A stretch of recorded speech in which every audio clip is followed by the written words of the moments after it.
All right, well, I've got some good news and bad news on this college loan situation. The president coming up with a plan to help college graduates, make good on paying back their loans. Now, the bad news. If you are in the upper income group, you're going to be paying for it.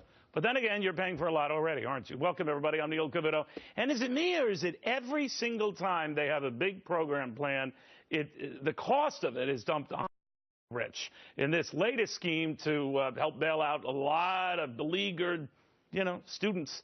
The fact of the matter is that the rich are going to pay for it to the tune of about $50+ billion over 10 years, more than making up for the cost of the whole thing. But the detail just follows what has been a disturbing pattern, and one I'm going to take up with Americans for Tax Reform President Mattie Duppler. And Mattie, let's just cut to the chase here. 39.6% is the top federal rate, but we know for a fact that we've added about a full percentage point in a Medicare surtax that is unending. And a 3.8% investment tax over $200,000 to $250,000 that is unending. You keep adding these up. We're into the mid-40s to upper 40s, and I haven't even addressed state and city tax in this. How high is this going?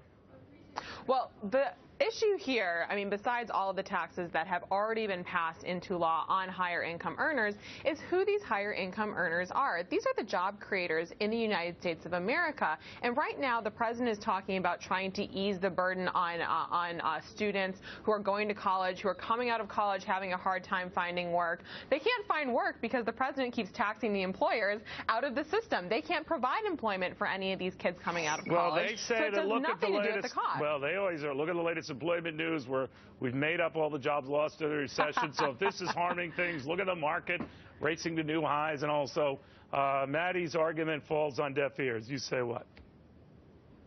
Well, Neil, if you believe that the employment situation has improved to the point that we don't have to worry about it anymore, I have a bridge to sell you. Looking at the numbers right now, you've got... Careful. I have enough to deal with these surtaxes on. Don't throw a bridge I don't know what the taxes are on the bridge that you'll be buying, but I'm sure that I'll make off the pretty penny.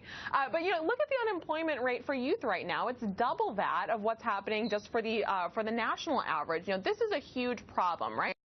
We have kids who are being sold a bill of goods when it comes to their education, and when they leave college, they are left with absolutely no resources to try and compensate for an education that they just spent 4 years trying to get. This makes it more difficult. The very folks who can hire them and maybe help them out are going to be less inclined to do so because their taxes are going up. It is a worthy point, and one I want to expand on with our Fox All-Stars.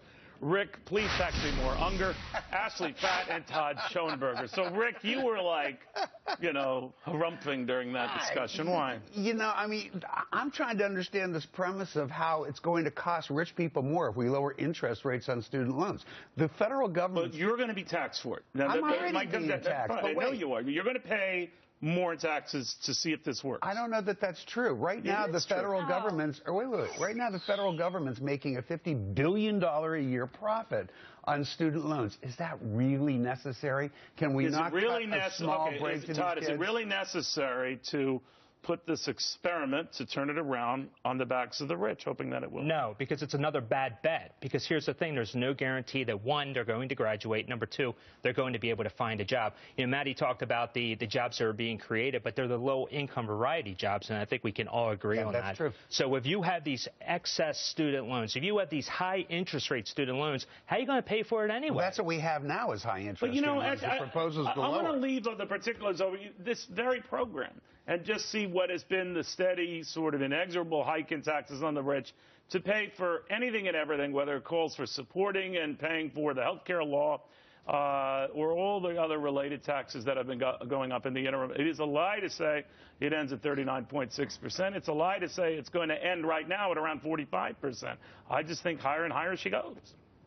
I think it's important here, Neil, to address the fact that President Obama is doing nothing here to create jobs and nothing to lower tuition costs. He is just putting this bill on hard Americans now, the very people that are the ones who are job creators, as Mattie mentioned. So I think when you look at this, you have to see, is this really fair for the hardworking Americans to have to be supporting, the education of college students? Yes, we have a student debt crisis. That's definite in this country. But is this the way to resolve it? Here's what I worry about, Mattie, the message it sends here, whether this works or not. Everyone is open to being treated to dinner. I mean, if I'm with Rick, certainly I'm going to have him treat because he's such a rich guy, and I'm going to order 2 appetizers. True, that's the I'll sad order part. 2 appetizers. Actually, I'll order 3 appetizers. I'll eat his meal, but he's paying, so I don't think about what I'm paying for. So I think that the expectation that someone else will foot the bill. I don't doubt Rick's right that this kind of thing. Certainly polls well and is received well by those communities that benefit, in this case, kids in arrears on their loans. But I always see the same end game here, and I don't like the way it ends. Well, and at the end of the day, you have to pay the piper. And so if you're capping student loans for the debtors who are taking out the loans, there's still all of that money that is owed to colleges and other institutions. So what they're seeing right now is that after 10% of a debtor's income, it's free money. So why wouldn't they continue to have their fees rise? Why wouldn't they continue to have their tuitions go up? Because they know at the end of the day, the taxpayers will have to pick up the bill. And that's the problem with the policies we see right now when it comes to the cost of higher education. What the president and his allies in Congress want to do is inoculate higher ed from the forces that would work on it in the free market and allow it to continue to operate as a monopoly. Well, what happens at the end here is that you're going to have these costs continue to go up, the rich supporting it. And what I've discovered with a lot of taxes, they go up. It is rare that they go down. So once this tax goes into effect on this particular thing, others will stay as well. It's like that with any tax, Neil. You see these new taxes that come out, it's always the promise that, okay, this is just for a short period. They always turn out to be permanent because the money is distributed elsewhere. Are you happy with yourself? It doesn't always. It doesn't have to be all or nothing, you know. Actually, Ashley was right. College tuition is too high.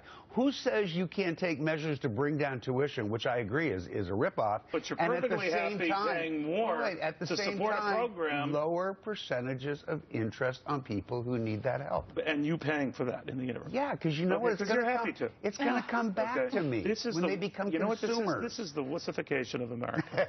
And it started with you when you were running Marvel. Wait till you find about it. Have you heard the latest musings out of Superman? He sounds like Unger. And I'm just, and I love it, but I don't want to put a cape on it. We have a lot in common. Yes, we do. We'll join you in the sun.